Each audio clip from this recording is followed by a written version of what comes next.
Before COVID, we held a bunch of events across various cities in India. And they were very successful. Every event had a footfall of like 100 to 150, 200 people sometimes, right? And then COVID came in. And that was one time I realized, yeah, I was not allowed to appear for exams, practical exams, theory exams. There are bigger things to achieve in life. And I am meant for that. I don't think it has been a competitor because I never cared for competitors.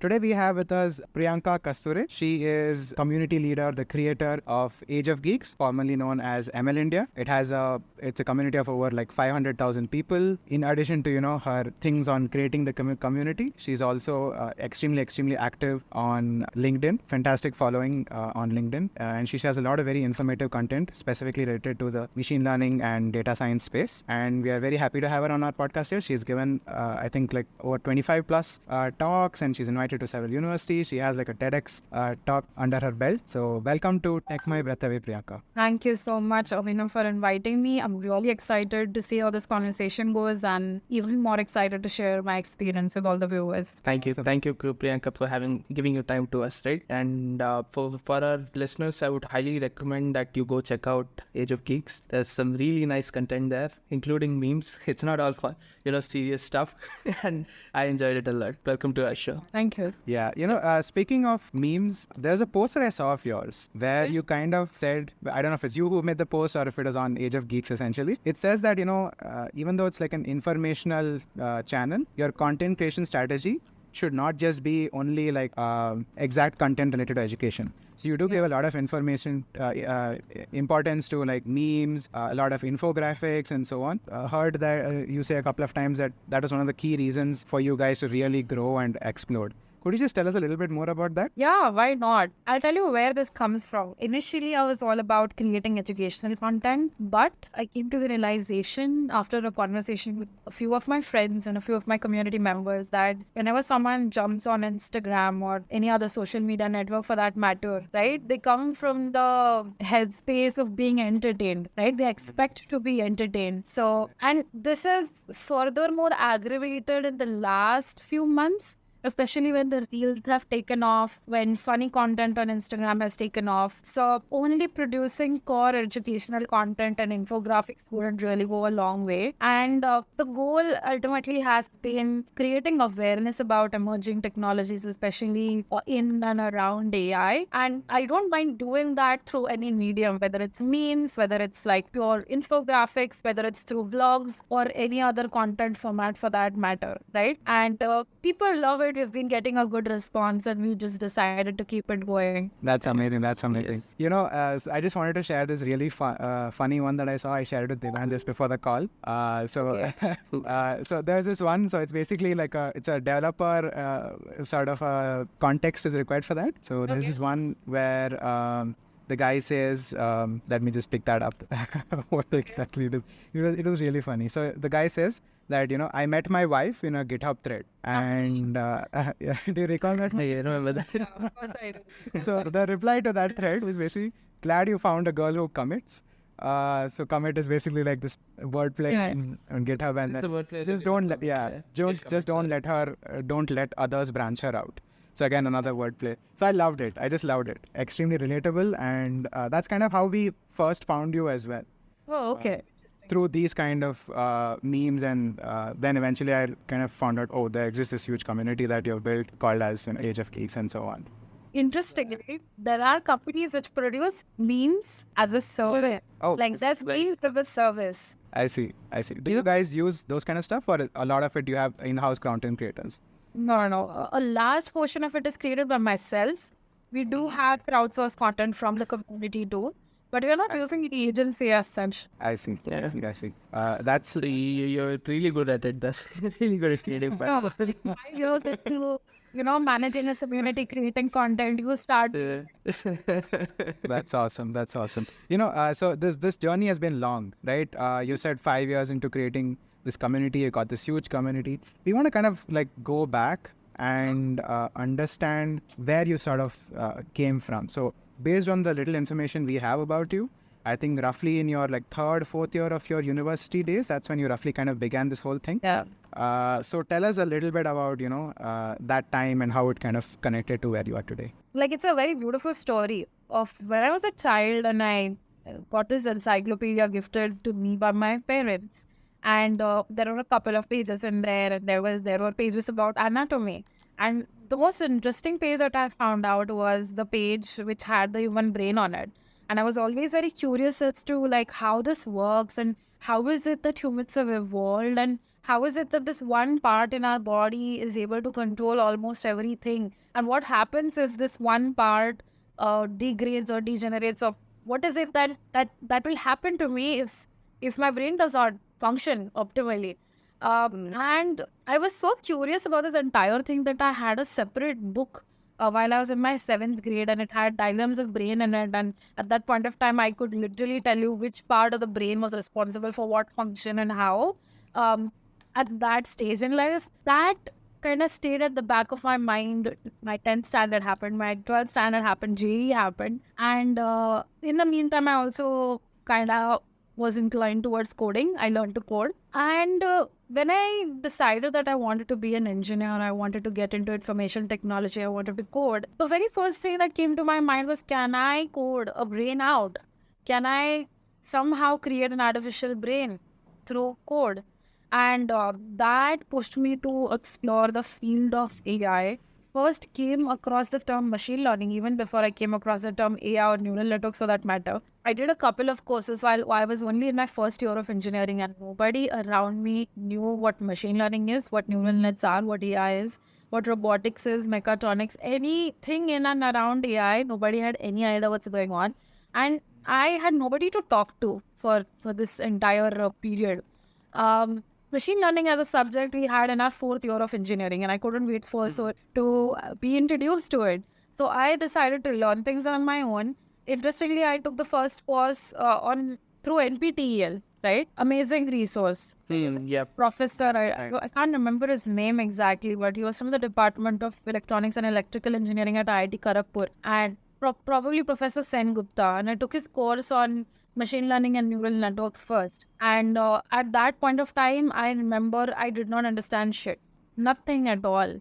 It was an entire process of getting to know what he's speaking about, going to Wikipedia, going to Google, learning things, going back. And it was the same thing. I made notes. I made corrections to those notes. And then came a point and I felt like, okay, all of this theory is enough and I know enough about machine learning algorithms, but how am I going to code it out, right? That's when I learned Python in my first year of engineering. I only knew C++ and C back then. And then I started creating smaller projects and putting it up on my GitHub and a couple of other platforms.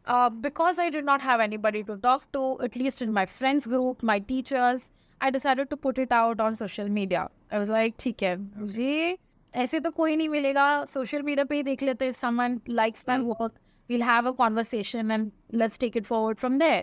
And all my intention was to put out content that I am going through to create my projects. So I started putting these posts on my own Instagram handle, very naive of me. And then after a couple of months, I came to the realization that not everybody that is following me comes from the computer science background or knows what code is or knows AI for that matter. This is not going to go very far. Let's create a separate page. Okay. And then I went on to create a handle called ml.india on Instagram. And that's how Machine Learning India was born. And on there, I started sharing really high quality content that I personally was referring to create my own projects and make my own notes, etc. Right? And initially, this was content that was available on the internet that I was just curating. I wasn't creating content, but I did that consistently, maybe because I was genuinely passionate about the subject back then. I still am, but my career trajectory has kind of changed from technical stuff to like more into marketing and community management right now. I had to do it. The business grew, the community grew, etc. Right. So there were bigger responsibilities and bigger things on my plate to take care of. But at that point of time, I was genuinely passionate about the subject and I was totally into it, right? And I never in my life thought I would create a community this large or, do something that is of this nature, right? Everyone in my family, probably my parents and their grandparents and their grandparents were into jobs.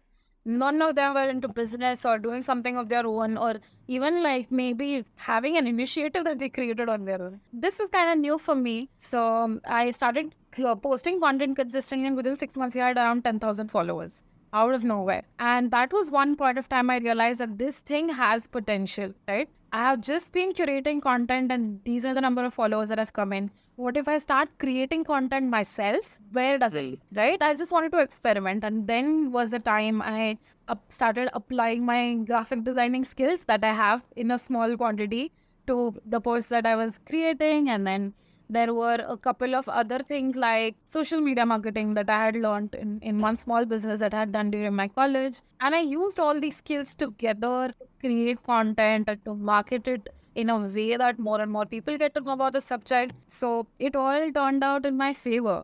And in about 3 years, we had a good 3.5 to 4 lakh people following us. And today we have around 5 lakh people following us.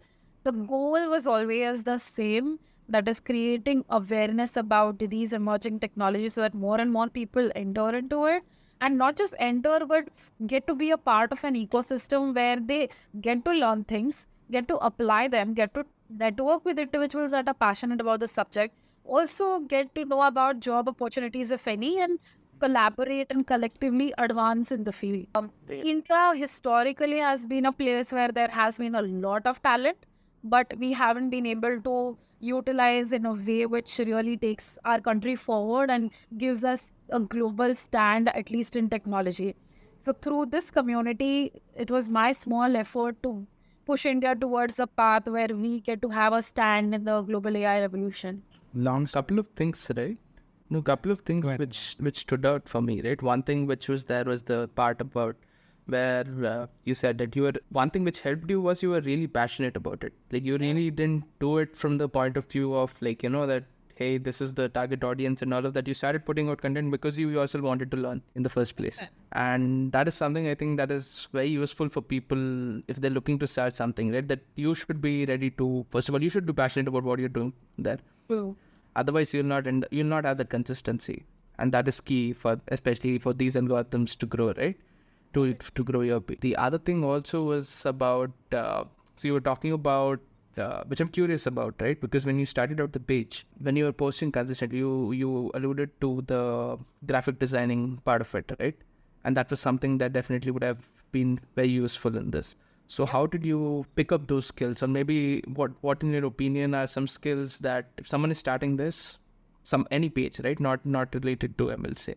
What would be the skills and how do they overcome things like, say, for instance, there are paywalls everywhere, right? Like every tool that you want to use or every course that you want to achieve. Like today, many times there are like some very big restrictions. To answer this question, I think a lot of times, a lot of people put a lot of thought into just getting things started, which is very problematic because unless you start, you wouldn't know where you're actually shitting up and you wouldn't know where you need to improve. You wouldn't know how far it is going to take you, right?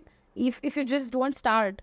So when I started creating content, there were a lot of obstacles like how do I create these basic infographics, right? And then I started looking at various tools, one of which was Canva. There was another called Adobe Spark back then. I'm not sure whether it's active now. These were a couple of tools and I wasn't really as pro at using Canva or using this other Spark tool.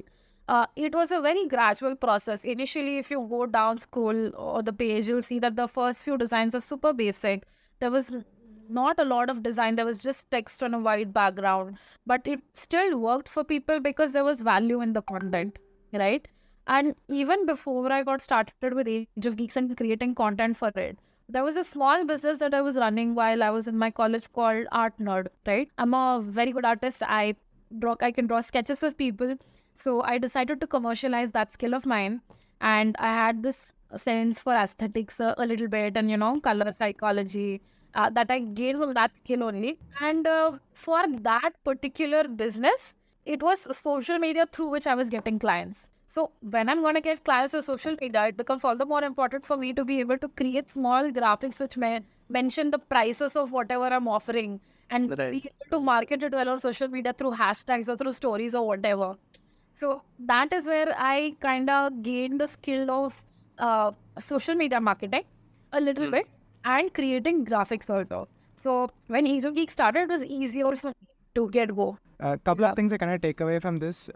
So there's this usual thing one thing that you kind of pointed out was often people, they get stuck on starting out. So usually we have this, whether you're like on with the different part, it doesn't matter which part of the spectrum you are, whether you are extremely skilled or whether you're completely starting out. If you're extremely skilled, you have this, you overanalyze and you do this analysis paralysis thing. Yeah. If you don't have the skills, you're often like underconfident and you're just not sure of, what to kind of put out. So True. he is just kind of starting out. I think the second thing which is related to that, that you said was your first venture, right? So often people think they're really waiting for this one awesome idea that they're going to do for the rest of their life. But your first venture could just be a stepping stone to the second venture, to the third venture, which might eventually be the biggest thing.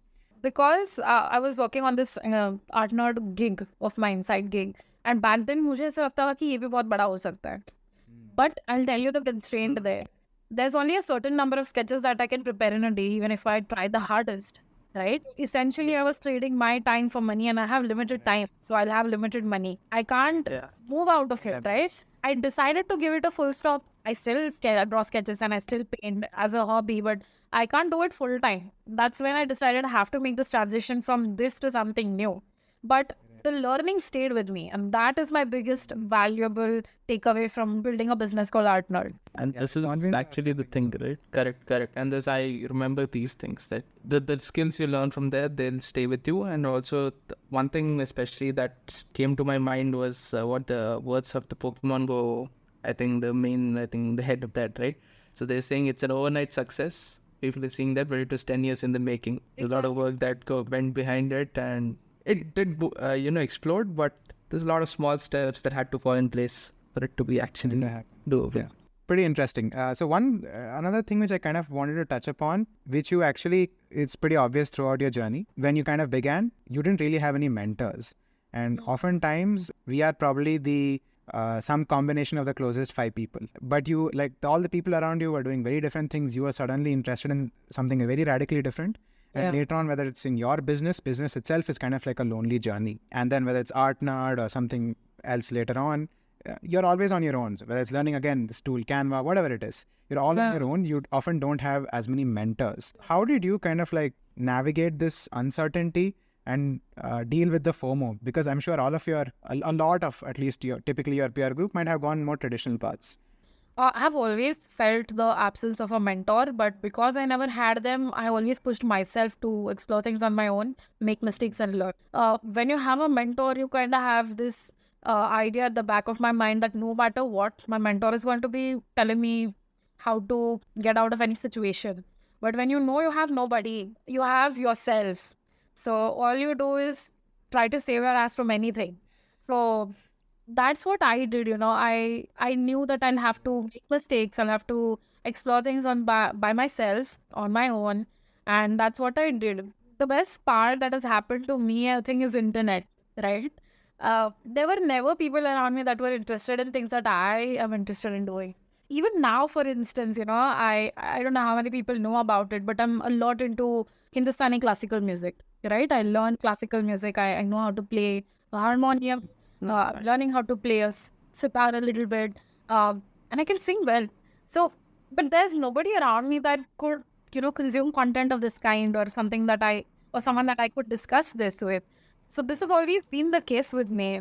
And I came across really amazing people in the field of machine learning, like Andrew. There were a couple of others like Abhishek Thakur, who was a 4-time Kaggle Grandmaster. We used to talk a lot back in those days when I was building my community very actively. And a couple of other guys like Vineet Vashisht. He's also someone who has built a very successful AI consultancy brand. A couple of good people here and there, and they always kept me on the right track. But I never had a mentor as such. I had to navigate things for myself, and it's okay not to have a mentor. Actually, don't place a lot of emphasis in your life to have a mentor. It's okay. People figure things out on their own, and that's more valuable than anything else, I think. Yeah, It but gives a then you're great forced kick, to, right? right? It gives a kick once you kind of, and that there's a different level of confidence once you've done it on your own. Next time you're kind of put up with something, you know that you've been through XYZ, so therefore you can tackle whatever is coming your way. Basically, if you've been through hell, you can put up with anything. I mean, I'm taking it to the other extreme probably, but essentially, right? And one thing again that came to my mind, like I felt I should mention it, is similar to this, right? There is this in one of our interviews, the people had asked, like, what is the reason why are you so successful, right? And how do you find this energy? How do you drive through it? Then this is exactly what she said, that it's because I do it as if like my life depended on it. Because I had the fear of being poor. I had the fear of not being able to basically survive. That's exactly what pushed me to do this. Fear being poor, but I definitely fear being ordinary. We had a professor actually. So you said this thing about Oh, yeah. fear of being ordinary. So we had a professor, unfortunately, back in college, and he was he's unfortunately not there anymore today. His name is Govindarajulu. So he used to say this thing in class, one of our favorite professors, that complacency is the one that I fear the most. Yeah. And that basically correlates to whatever you're saying, right? Fear of being ordinary. And he, of course, used to put it in a very comical way, but kind of brought back his memories. Yeah. Nice. But even this thing, right? He actually used to, at the time it used to feel weird, but he used to make people write it actually in the front of their notes. It, like sort of a tradition to that, but in the over time, like you understand the meaning of it, right? Especially, and personally, I sort of resonate with what you're saying, right? That fear of being ordinary. Somehow over time, that has it has become a very strong value. You can say that drives me. That also that I think helps you explore different interests, right? Even you don't have to do everything professionally, like you mentioned, right? You're a good thing, and that is something that's really nice to know. Actually, many people are not aware of this side of you. Can you tell us a bit more about that, like the music, like classical music side of it? How did you start learning that? And I have a follow-up question, but I'll do that after this one probably. I was very young when I was put into it. My parents recognized the value of arts and the importance it has in one's life. My grandmother could play harmonium, my dad could play tabla. So my parents put me into Hindustani classical singing, vocal, and they put my sister, who's younger than me about 5 years, into Kathak, which is Hindustani classical Dancing. dance. Right. Yeah. Correct. So she was put into it, and both of us have given a couple of exams. She's given them in Kathak, I've given them in singing, and life happened in between. Yeah, I kind of stopped my classes, and then after a while, after I got married, about 6 months ago, I decided that I wanted to resume it, and I wanted to get that back in my life, because now I have an ample amount of time even outside of work, and I want to have it. I make time for it. So that is very refreshing for me, that one time where I sit together and sing out all the frustration that I have, or any happiness that is on my mind. I'm continuously singing in my bathroom, in my kitchen, wherever I am. There's always a tune I'm humming, and that's very, very refreshing for me. It's a very important part of my life, and I'm sure I want to pass it on to any generation that's coming on, or any person I know who's a tiny bit interested in something like this. I'll definitely encourage them to do that. It's kind of good, because you're being bombarded upon by various forms of content nowadays, right? Internet is everywhere around you, and video form is going all bombastic. So in that particular scenario, you sit and you try to appreciate a form which is as old as probably 1,000 years, 1,200, I don't know, Right. super old, ancient, and it kind of tells you about Indian culture, about how things were before, and why certain singers sing a certain way, and why the nobles and The nuances. class of ancient times preferred Hindustani classical music. You get to, you come to a point where you start worshipping these people for how they sing, for how they play the instruments, for how they worship art, right? Right. So that's amazing. Like I genuinely enjoy my time that way. And I think everyone should have a hobby. I'm not saying you should sing or you should play an instrument or whatever. Paint, go Use out. it as an escape, basically, Yeah, right? it's From an you escape. use escape, yeah. Apart from your main thing, and that is something that I totally agree with, especially 100%. because essentially you end up spending all your mental bandwidth into one thing, then there will be a loss of productivity. It's not just like it's necessary, not just from the point of view of like an escape, but also because if you care really about doing well at like whatever you do, Yeah. it's good to have that Yeah. boundary, right? So you recharge and then you approach it with a fresher perspective also. People work and they earn money so that they can live, but they forget to live. That's Yeah, this is a very well said. Actually, this is the part that many people forget in the rat race. So, Right? so Yeah, I've talked about a lot of your. So you paint, you or you do some graphic designing, and then you sing, and there's so many aspects to the things that you're interested in.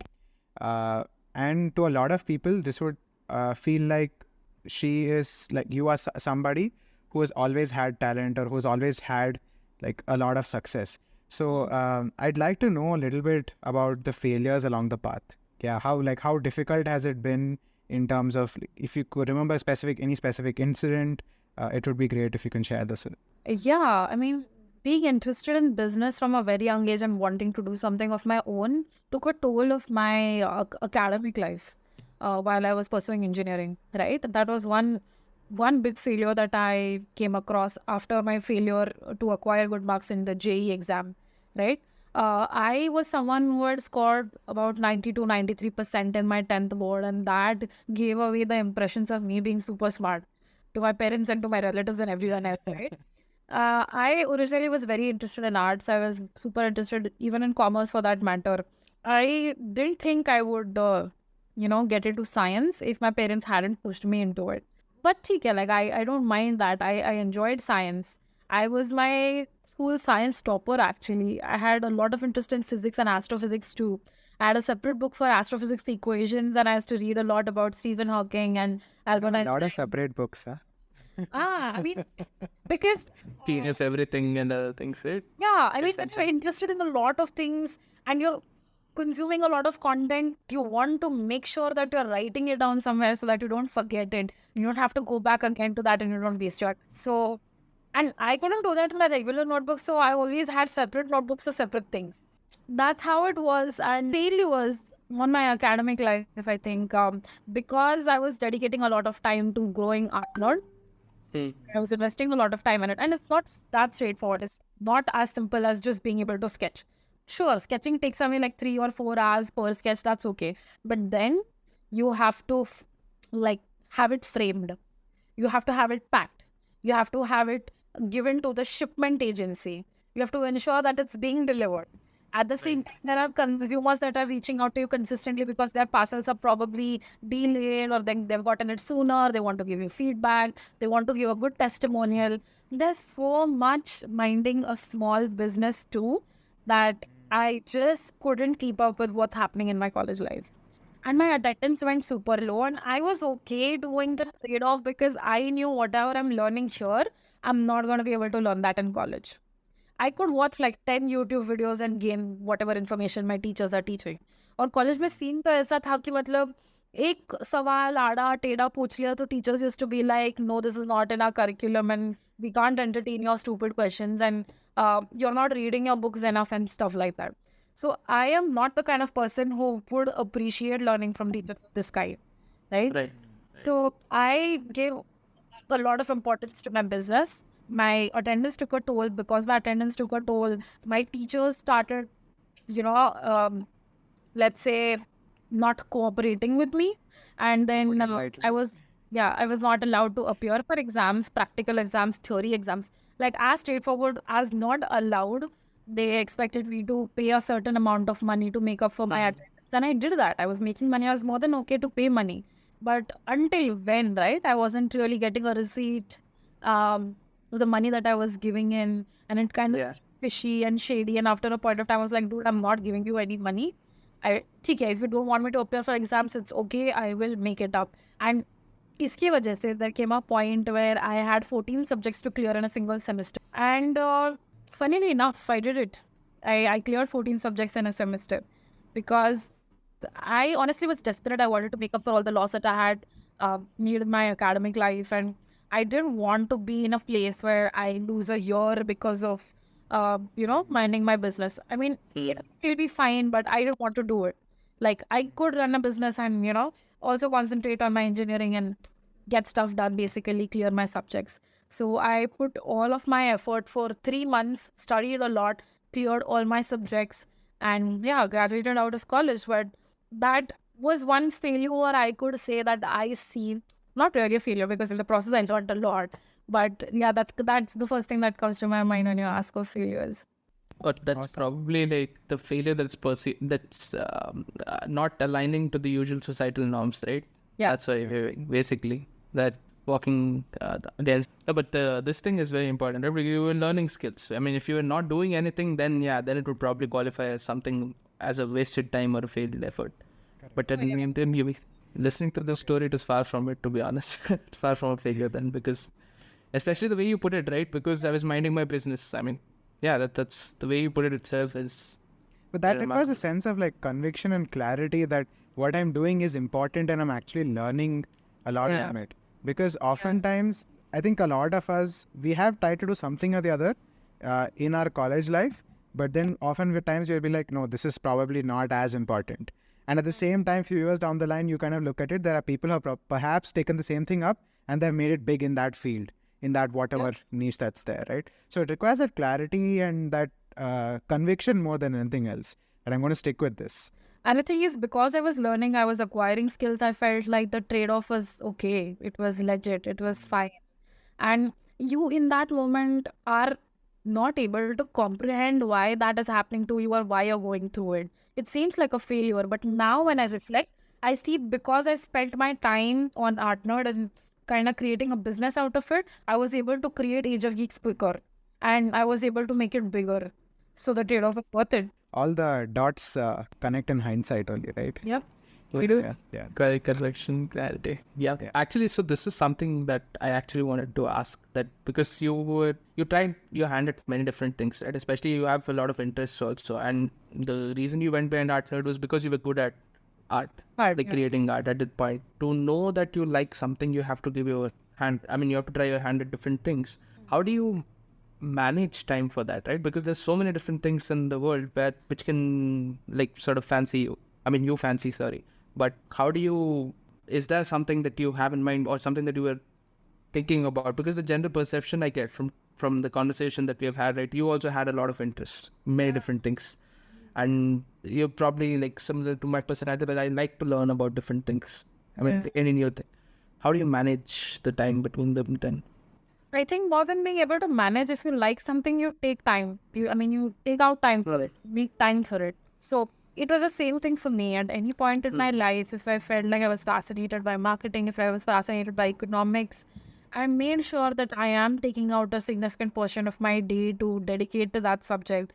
And, sometimes you're interested in a lot of things, but eventually your interest does fade out. Right? At one point of time, I was super interested in understanding how macroeconomics works. And I got into Ray Dalio and his videos and, just being able to understand how little things you do affect finance on a global scale.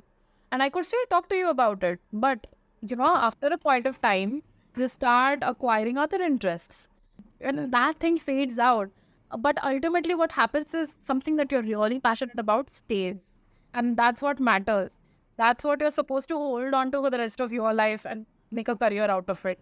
And that's what happened to me. Right. I was passionate about marketing. I was passionate about building communities. That stayed with me. Everything else, including astrophysics and economics and anatomy and whatnot, it kind of took a backseat.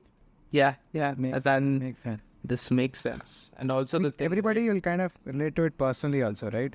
In the sense that everyone has like 10, oftentimes most people have a lot of different things that they want to try. But over the years, if they kind of reflect back, there'll always be those 2 or 3 things that they spend their most of the time. Keep going back to essentially, right? And also the one thing that I want to touch upon is also this, right? Because we don't want to take away from the fact that trying these things, then as you said, right, that statement that if you like something, you'll make time for it. So that and time is finite. So that automatically means that you end up sacrificing things Yeah. to be able to do what you like. And that's an important factor. Like one thing is keeping at it. You keep trying different things and also making sure that having that clarity. No, I'll sacrifice things which are maybe, it could be something as simple as say going out regularly, right? With friends, maybe. Yeah. Something like that. So did you have to do those? Oh, of course, of course. Like, I don't remember a single friend that I've made in my engineering, I think.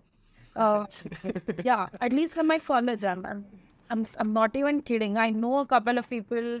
I think I made a couple of acquaintances. I still am in contact with a couple of them. But friends, never. Right? And it's not like I can't make friends. I do make friends. But the thing is, at that point of time, there were other things on my plate, and I had a couple of other priorities, and I wanted to focus more on them. And I'll tell you, to be very honest, any great person you see on this planet or otherwise, or any person you idolize, they also have a finite number of hours in their day. And they've come to that level because they made the choice. Correct. So you also have to make a choice. The importance of prioritization, essentially. It's a tough choice. That's why not everybody doesn't reach that specific stage, right? Very true. Yeah. It requires basically being okay with this thing, conflict, right? Essentially, because you have to be willing to put up with conflict in some cases. Yeah, because if you're prioritizing a lot of no's and that's obviously going to bring up another conflict, 100%. Speaking of something which you built your career in, I want to get a little bit into ML India. So we all know it's a community, but could you tell us a little bit more about what exactly it is that you do there? So I believe you hold workshops, upskill people. What else happens there? What exactly is ML India? ML India started as a page on Instagram, but that's not how I wanted it to be in the longer run. I didn't want it to be like a broadcast channel or whatever where there's one person talking about machine learning and there's like, let's say 5 lakh or 10 lakh people looking up to that content, but not being able to provide feedback or not speak to each other. I didn't want that. I decided to turn it into a community. And by that, I mean, I wanted to create a platform where people could speak to each other, resolve each other's doubts, network with each other, collaborate with each other, and advance together in the field. So we started, doing that by providing people a platform which is offline. And this was before COVID, right? Before COVID, we held a bunch of events across various cities in India. And they were very successful. Every event had a footfall of like 100 to 150, 200 people sometimes. We had paid workshops, we had free to attend workshops, and it was all amazing, right? And then COVID came in, and that was one time I realized we'll have to move everything online. And we started undertaking online events, paid as well as free to attend. Through that, we were able to have a lot of people interact with each other. That gave a lot of engagement to the community. People started knowing each other in the community. We started having volunteers. There were a couple of employees that came in later on. And it was all fun. So this is how the journey has been mostly. But ultimately, ML India or Age of Geeks right now is always going to remain a community only. Where there's people who want to learn more about the subject, they'll come in. They learn more about the subject, they can join our workshops, or even if they're not joining us or paying us or anything at all, they can just be members for free. They can consume our content and they can learn more about what's up and coming in AI, and they can interact with other members in the community and they can find their own value, make their own place. Correct. So usually one key point that people look at while building careers is how do I get employed? So does Age of Geeks also facilitate that, or is it usually through this community engagement that internally people find these employees and employers find each other essentially? Yeah, that's how it is usually, the latter part. Okay. Like employers and employees find each other. But there's a couple of companies that we have collaborated with in the past that had a good amount of openings, right? As we put out that information and people that were interested got in touch with the company, and all of these collaborations have happened in the past. So it's both ways, but it's mostly through community engagement. Basically organic. It's organically driven. Okay. Nice. And I'm just wondering, so these workshops, the nature of them is all usually like teaching or hands-on, or what are the nature of these workshops? We keep it strictly hands-on. We're not into theory because we know, like I personally, I am not into theory a lot. Like, it's okay, you should know the basics of things, but what is more valuable as a skill set in the industry right now is being able to get things done, solve things, and solving hands-on. I put a lot of emphasis into having hands-on workshops, and they mostly revolve around up-and-coming subjects. Like, we recently had a workshop on generative AI and chat GPT when it was new. We try to always bring something that's up and coming while also focusing on the basics. So these workshops keep happening in rotation throughout the year. So it's great in a way. So is your team's job to create content for those workshops? Is that the primary job you would say? No, Community. actually, we are in touch with a couple of really good mentors and teachers. Don't necessarily teach; they work at amazing organizations, and they come in with us to teach for like our particular workshops, our specific workshops. They don't teach anywhere else. It's not their job, right? And that provides a lot of value. So basically you're a facilitator. Yeah, we are a facilitator. Our team moderates them. We do maintain all the information. We hold the copyrights of everything that goes out. But teachers do come in. So is it similar to things like Scalar probably, where I'm you have to learn? sure of their model. I think they have teachers in full time. For us, it's not a contract basis. I see. One other thing which I read is, I think, did you guys lift funding? I think you took seed funding or something of that sort. I'm No, not mistaken. really. No. We never needed funds. Yeah, Okay, so you could kind of always both. want bootstrapped and organic the whole way, essentially. Yeah. Awesome. Was it a conscious choice, or like, do you feel that perhaps you could have accelerated your growth by taking in more money? Actually, I would say it was a conscious choice. See, it becomes all the more easier for you to pick funds when you have a product at the back, right? If you only have a community that you have built, I'm not sure how many investors realize the value of it. Okay. So if you have a product and build a community, then it's definitely valuable. But if you only have a community with no product or service attached to it, then I don't know how investors will react to it, because I never went down that path. Probably they will find it impressive enough, but I don't know. Right. Okay. This actually then like I have these questions now, right? So when you're building this, originally it started out as something that you wanted to learn from and you were putting out content to that. Yeah. But then what were the main challenges, or what were the things that you solved for it to grow, right? You kept continuing providing value to people by actually putting stuff which are there. And one thing that stuck was the workshops that you mentioned. You wanted them to be strictly hands-on, right? It's not a theory-based thing. So people are actually learning by doing, and it's a kind of learning that stays. Yeah. What are the other things that you focused on as to basically grow to, and what are the key factors essentially? I don't think I've faced any hardcore obstacles while building Age of Geeks. Sure, there were a minor couple of them, but nothing very major, to be very honest. Like every other community or audience that you're building, there's a curve, right? And somehow it comes at a point where the growth stagnates, right? You still have to push through, and only a creator will know how it feels like, and what it is like to be in that stage. So while building Age of Geeks, there were multiple such places actually that we had to push through, and we did that through content only, right? One of the biggest challenges that we had initially was not being able to manage a community of this size. And that's how employees came in, interns came in. We started having events, but then who will take care of whether these events are being organized in a systematic manner or not? Because I can't be everywhere. Right? And we also had sponsors like Microsoft. We had sponsors like Subway. There were a couple of other companies, Hugging Face also.